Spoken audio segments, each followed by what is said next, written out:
साथियों, नमस्कार। आज की चर्चा थोड़ी हटके, थोड़ी नई, थोड़ी सारगर्भित, थोड़ी समसामयिक।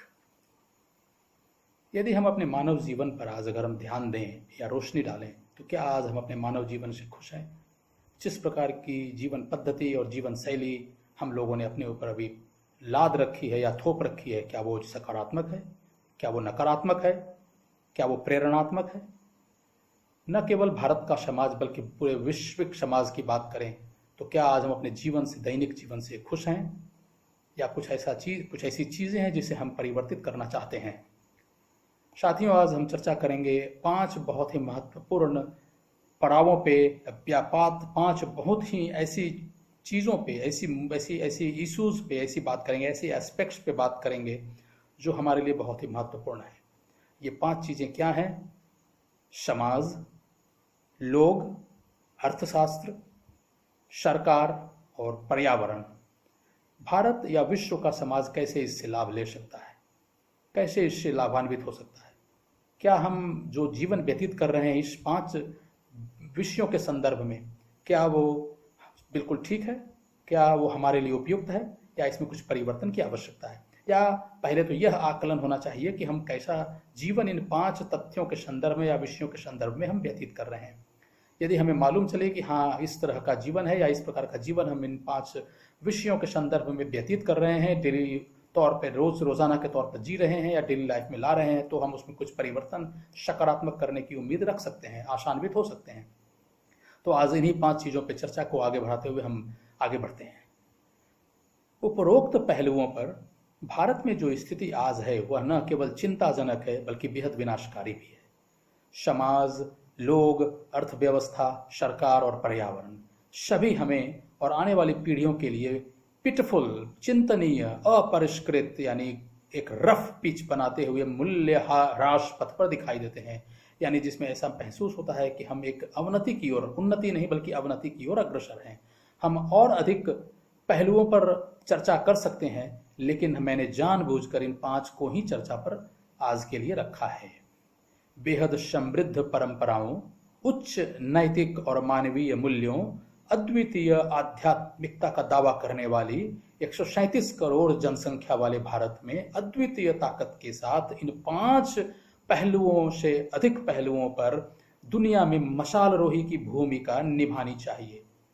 भारत का समाज या भारत देश को इन 5 विषयों में या इन 5 पहलुओं में जिस मुद्दों को अभी हमने चर्चा की, समृद्ध परंपराओं, उच्च नैतिक और मानवीय मूल्यों और अद्वितीय आध्यात्मिकता का दावा हम करते हैं, तो हमें एक मशालरोही की भूमिका अदा करनी चाहिए। लेकिन वास्तविकता क्या है? सही है, बिल्कुल इसके अनुकूल है या विपरीत है? क्या हमें वास्तविकताओं के बारे में खुशी और गर्व है या दुख और शर्मिंदा है?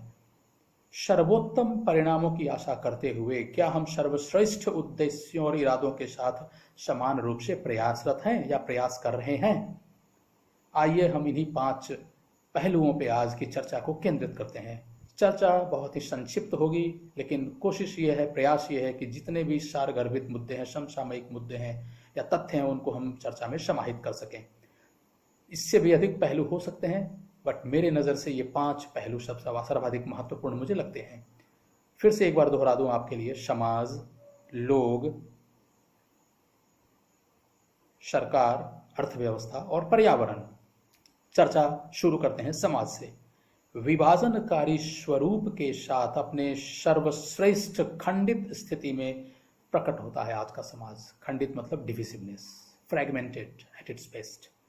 राजनीतिक, सामाजिक, आर्थिक, एक दूसरे के प्रति हम वन अपमैनशिप मतलब अपने आप को ऊंचा दिखाने के लिए, बड़ा दिखाने के लिए, बेहतर दिखाने के लिए, ये लगता है जैसे आज का मुख्य टाइम पास है, मेन टाइम पास है या मुख्य कार्य दिखाई पड़ता है हम सब में से प्रत्येक के लिए। स्थापित मान्य युग पुरानी मान्यताएं, परंपराएं और प्रबंधन सिद्धांत धूल चाटते हुए दिखाई दे रहे हैं। आज सारी प्रबंधकीय व्यवस्थाएं या जितनी भी मान्यताएं हैं जिसे सदियों से मानते हुए हम पालन कर रहे थे, वो सब धूल चाटती हुई दिख रही हैं। वास्तविक आध्यात्मिकता की तुलना में सार्वजनिक जीवन में विकृत धार्मिकता अधिक प्रभावी है, उपयोग में है। शिक्षा, स्वास्थ्य सेवा, रोजगार, नैतिक मूल्यों के संबंध में गुणात्मकता की तुलना में अधिक आलंकारिकता और नकारात्मकता या मात्रात्मकता का होना है। आप हमसे सहमत होंगे इस बात से जो मैं अभी कहा रहा हूं। फूड हैबिट्स, हमारे जो खान पान की शैली है, आदतें हैं, इसका झुकाव पेट और फिजिकल एथिक्स यानी मूल्यों की बजाय की तुलना में जीभ के स्वाद की ओर अधिक झुका हुआ है या अधिक है। बड़ों का, माता पिता का, गुरुओं का, मूल्यों का, परंपराओं का या इनके प्रति हम अभी कम सम्मान दिखाते हैं या सम्मान अल्प है, कम है। संयुक्त परिवार के उपरांत एकल परिवार, एकल परिवार के उपरांत एकल माता पिता के बाद लिव इन रिलेशनशिप और लिव इन के बाद अब समान सेक्स परिवार यानी सेम सेक्स फैमिली। और इसके बाद कौन सा परिवार, कैसा परिवार, कहाँ का परिवार, नो परिवार, कोई परिवार नहीं। क्या हम ईश्वर अग्रसर हैं? और अगर ईश्वर अग्रसर हैं तो हम आने वाली पीढ़ियों के लिए कैसा समय या कैसी परंपराएं छोड़कर जा रहे हैं या जाना चाहते हैं। ड्रेसिंग यानी जो हम कपड़े पहन रहे हैं या फिर कपड़े आंतरिक भावपूर्ण अनुभूति या आराम की तुलना में सार्वजनिक प्रदर्शन के लिए अधिक महत्व रखती है। निर्णयों के पीछे स्वार्थ और तत्काल लाभ, रुचियां मुख्य कारक हैं या मुख्य कारण हैं। शायद आप इससे सहमत हों। पैसा, मात्र पैसा जीवन और आजीविका के लिए सर्वाधिक महत्वपूर्ण और प्रतिष्ठित घटक हो गया है। मतलब मनी, मनी एंड मनी, इसके बाद कुछ भी नहीं, सिर्फ मनी, केवल मनी, ओनली मनी। महिलाओं के प्रति पूरी तरह अपमानजनक व्यवहार भारतीय पोषित मूल्यों का संपूर्ण उल्लंघन है। जिस प्रकार का व्यवहार आज हमारे समाज में महिलाओं के प्रति, लड़कियों के प्रति दर्शित है या दिखाया जा रहा है या हम कर रहे हैं, वह स्थापित भारतीय मूल्यों एवं परंपराओं के सर्वथा विरुद्ध है, उल्लंघन में है। एक आरामदायक और सुविधाजनक जीवन के लिए आवश्यक अच्छे वाइब्स की तुलना में, अच्छे वाइब्स मतलब अच्छी चीजों की तुलना में बुरे वाइब्स जैसे ट्रस्ट, विश्वास, डिप्रेशन, तनाव, निष्क्रियता, चिंता, अकेलापन, एकाकीपन, मैं कम पापी हूं, तुम ज्यादा पापी हो, इनसे हम अधिक पीड़ित महसूस करते हैं, अनुभव करते हैं। या शायद ये चीजें हमारे जीवन में, दैनिक जीवन में हम पर अधिक रूप से प्रभावी हैं। समाज के बाद अगर दूसरी पहलू हम लें तो लोग मीन्स हम लोगों का आचरण या हम लोगों के संदर्भ में आज क्या परिलक्षित या प्रदर्शित होता है। स्थापित सिद्धांतों, मूल्यों, कानूनों, नियमों का अधिकाधिक उल्लंघन या अवज्ञा करना, सोशल मीडिया को ही परिवार के रूप में लेना और स्वयं के परिवारों की घोर गंभीर उपेक्षा करना, वित्तीय रूप से ठगी करना, तथ्य छुपाना, झुंड मानसिकता का पालन करना, अव्यवस्थित होना, गैर उत्पादक गतिविधियों में संलिप्त होना, निर्लिप्त होना, हानिकारक और हिंसात्मक व्यवहार में अधिक से अधिक लगे होना, शून्य या कम योग्यता के बावजूद, नो क्वालिफिकेशन और लेस क्वालिफिकेशन के बावजूद अधिकतर क्षेत्रों में, हर जगह, कहीं भी, ऑनलाइन या ऑफलाइन, मतलब अगर हम ऑनलाइन है तो, ऑफलाइन है तो, ज़्यादा सक्रिय होना, अधिक सक्रिय होना। मतलब हम उस विषय पे कोई ज्ञान नहीं रखते, फिर भी अपनी आपको उसमें घुसेड़ना हम अपना जन्मसिद्ध अधिकार समझते हैं। देश के हितों और बड़े लाभों को पूरी तरह से अनदेखा करना, अधिकतर स्वकेंद्रित, शॉर्ट साइटेड और तत्काल व्यक्तिगत लक्ष्यों की सेवा करना या प्राप्ति करना ही मुख्य लक्ष्य होना, ये आज एक तरह का ये बहुत ही महत्वपूर्ण या हमारे लिए एक बहुत ही महत्वपूर्ण हमारा आचरण का एक सिद्धांत प्रतीत होता है। दूसरों का शोषण करने की नीति और दर्शन अंतिम नुकसान और विनाश का कारण है, फिर भी हम इसमें संलग्न हैं, निर्लिप्त हैं। प्रेरणा स्रोत रोल मॉडल्स और मॉडलिंग व्यक्तित्व पूरी तरह से गायब है। मतलब ऐसे व्यक्तित्व जिनको हम फॉलो कर सकें, इमिटेट कर सकें, कॉपी कर सकें, जो सकारात्मक हों, प्रेरणादायक हों। औसत व्यक्तित्व में प्रचुरता है। आज देखें तो एवरेज पर्सनालिटी और प्रेरणा स्रोत भव्य व्यक्तित्व की दुर्लभता है। दुर्लभता है मतलब कमी है। ऐसे व्यक्तित्व आज निरंतर कम होते जा रहे हैं। दूसरों के विचार या राय के लिए लगभग कोई स्थान नहीं रखना या कम स्थान रखना या कम ग्रहणशीलता होना और दूसरों पर अपने विचार और प्राथमिकताएं हमेशा थोपने के लिए तत्पर रहना, ये भी एक हम लोगों के व्यवहार या आचरण की एक प्रमुख पद्धति है। जीवन की समग्र गुणवत्ता को बिगाड़ते हुए गलत विकल्प अधिक नियमित हो गए हैं। अलग विकल्प या अलग उद्देश्य। महिलाओं और बच्चों को सबसे अधिक शोषित, अपमानित और निष्कासित किया जाना और उन्हें कमजोर एवं उपेक्षित बताना आज हम लोगों का, हमारे समाज का शायद एक प्रचलित परंपरा हो गई है। पुरुष हमेशा पुरुष ही रहेंगे, लेकिन आज की महिलाएं भी पुरुषों की तरह व्यवहार कर रही हैं। वे समाज या सरकार के हाथों पीड़ित महिलाओं या बच्चों के लिए किसी भी प्रकार की संवेदना या सहानुभूति कतई नहीं रखती हैं और नतीजा परिणाम स्वरूप महिलाओं और बच्चों के प्रति अपराध में बेतहाशा वृद्धि हम देख रहे हैं। तीसरा जो पहलू है अर्थव्यवस्था। अर्थव्यवस्था, इकोनॉमी, न केवल भारतीय अर्थव्यवस्था बल्कि पूरे विश्व की अर्थव्यवस्था आज जिस मुकाम पे है वो बहुत ही चिंतनीय है।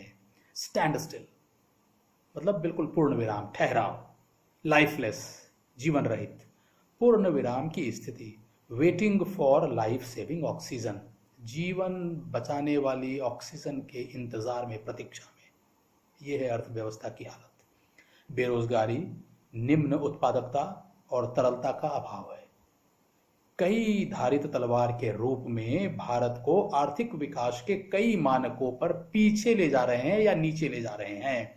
माइंडलेस डिमोनिटाइजेशन, नोटबंदी, जिसपे कोई बुद्धि या कोई किसी प्रकार की बुद्धि का जिस पर कोई चर्चा नहीं की गई। Unplanned, अनप्रिपेयर्ड, goods and services tax, सेवा कर, वस्तु एवं सेवा कर, अनप्लान्ड मतलब कोई तैयारी के बिना। और कोरोना तत्काल जो अभी लॉकडाउन चल रहा है, इसके कारण जीवन और आजीविका दोनों नष्ट हो रहे हैं बुरी तरह।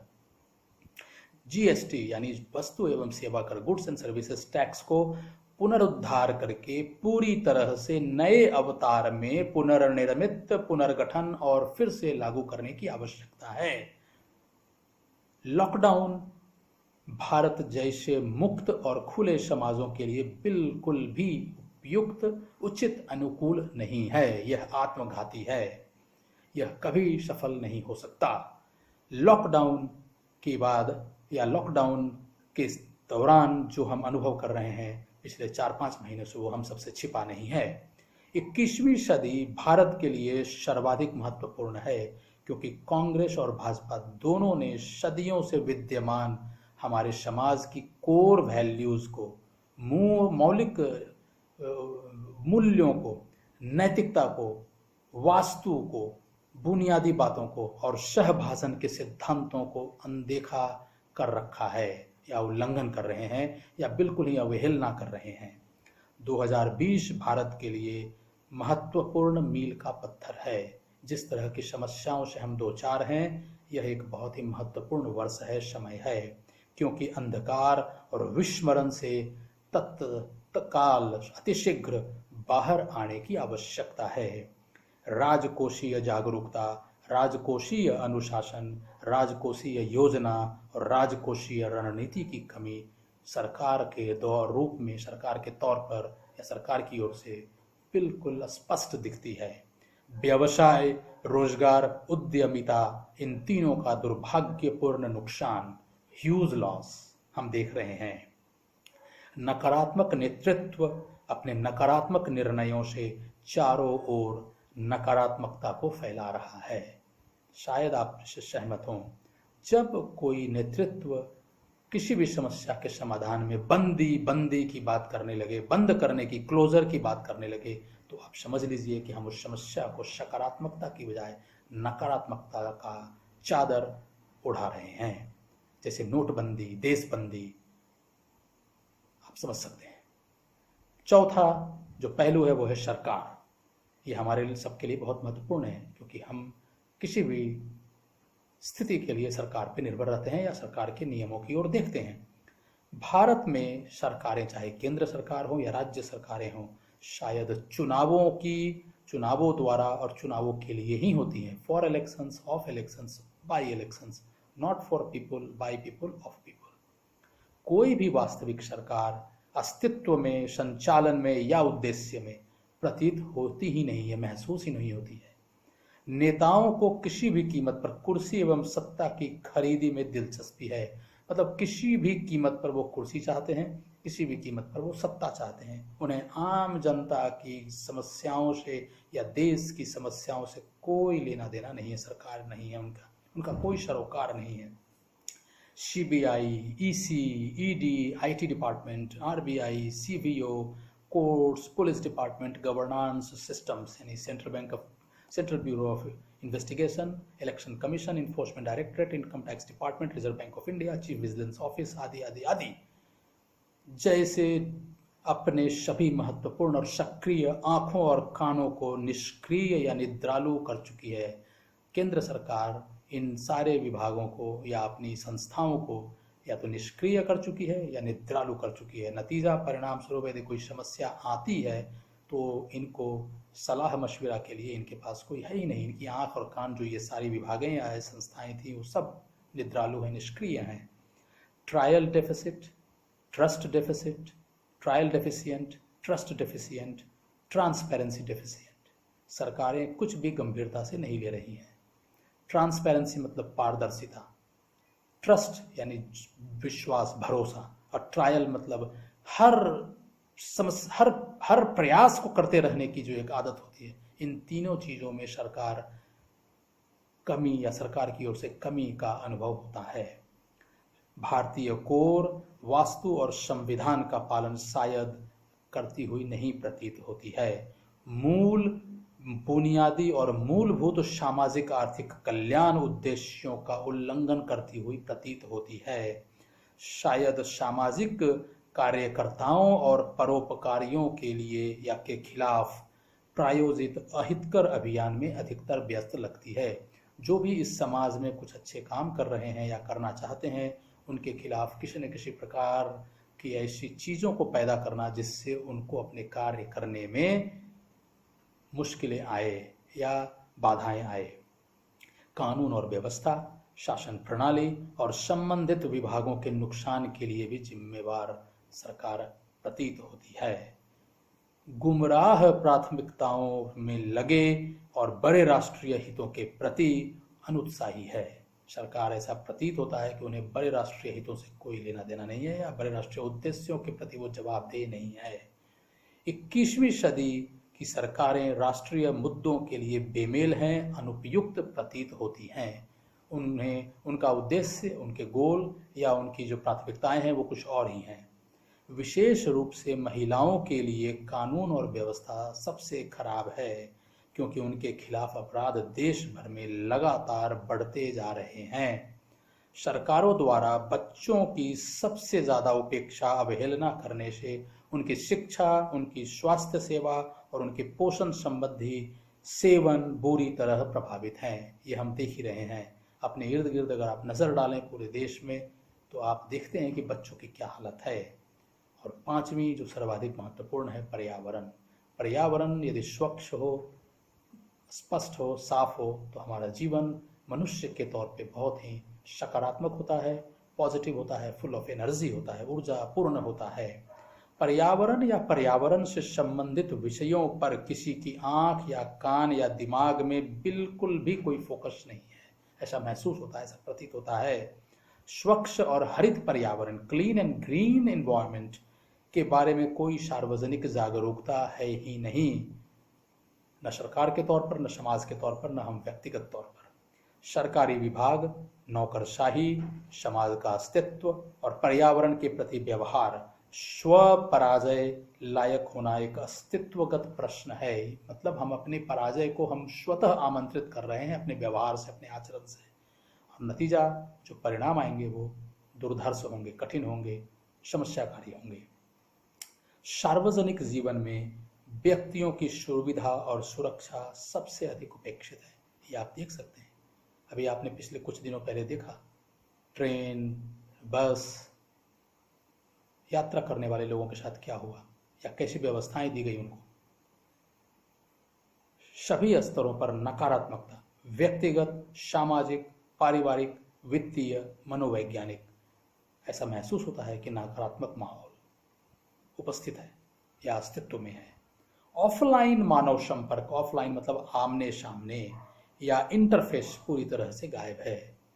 ये ऐसा नहीं कि अभी गायब है, लॉकडाउन के कारण गायब है, या सोशल डिस्टेंसिंग, फिजिकल डिस्टेंसिंग की बात अभी हो रही है, पहले से ही हो रहा है, ये करीब 5-10 सालों से सब कुछ दूरस्थ या ऑनलाइन हो रहा है।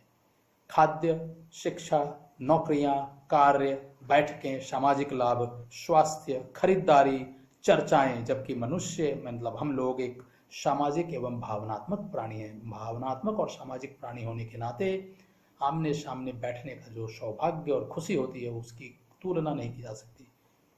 मैं ठीक हूँ, आप ठीक नहीं हैं, इस मानसिकता या संस्कृति को हमने सर्वव्यापी कर दिया है, या ऐसा कहें यह मानसिकता या संस्कृति सर्वव्यापी हो गई है, सर्वव्यापक है। मैं ठीक हूँ, आप ठीक नहीं हैं, मैं हर दृष्टिकोण से ठीक हूँ, आप हर दृष्टिकोण से बुरे हैं, खराब हैं, गलत हैं। पिछले कुछ सालों से प्रायोजित फेक न्यूज की बाढ़ ने शायद रियल न्यूज उद्योग का, इंडस्ट्री का सत्यानाश करते हुए मासूम आम जनता के भोले भाले दिमागों को जहरीला कर दिया है। आप इसमें जरूर अवश्य मुझसे सहमत होंगे। स्व केंद्रित व्यक्तियों या शक्तिशाली पदों पर नियुक्त व्यक्तियों द्वारा शक्तिशाली पद पर बैठकर निरंकुश व्यवहार विकास और सामान्य अक्षेपण का हनन कर रही है। आप सहमत होंगे, जो सत्ता में है, जो कुर्सी पर है, जिस तरह का उनका निरंकुश व्यवहार है, उससे ऐसा लगता है कि कॉमन गुड यानी सामान्य अच्छे पर, सबकी जो अच्छाई जिसमें छिपी है उस पर उनका ध्यान नहीं है। आम जनता के भोले भाले दिमागों को जहरीला बनाया जा रहा है। इन 5 पहलुओं पर हमने बहुत ही सारगर्भित संक्षिप्त चर्चा की, बुलेट पॉइंट्स की बात की। इनका समर्थन करने वाले बहुत सारे उदाहरण आज हम अपने समाज में, अपने दैनिक जीवन में दर्शित भी हैं और सत्यापित में दिख भी रहे हैं, और जिन्हें हम सत्यापित कर सकते हैं।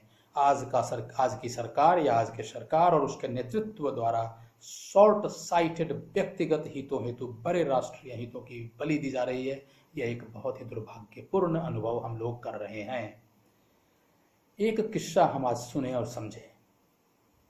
हमारी पौराणिक कथाओं में कई किस्से प्रचलित हैं जो हमें प्रेरणा भी देते हैं, जीवन को आदर्श रूप से जीने के लिए संदेश भी देते हैं। रामायण का कहना है कि सीता, जिन्हें अपहरण कर लिया गया था, के लिए भगवान राम और श्रीलंका के राजा रावण के बीच पवित्र युद्ध हुआ।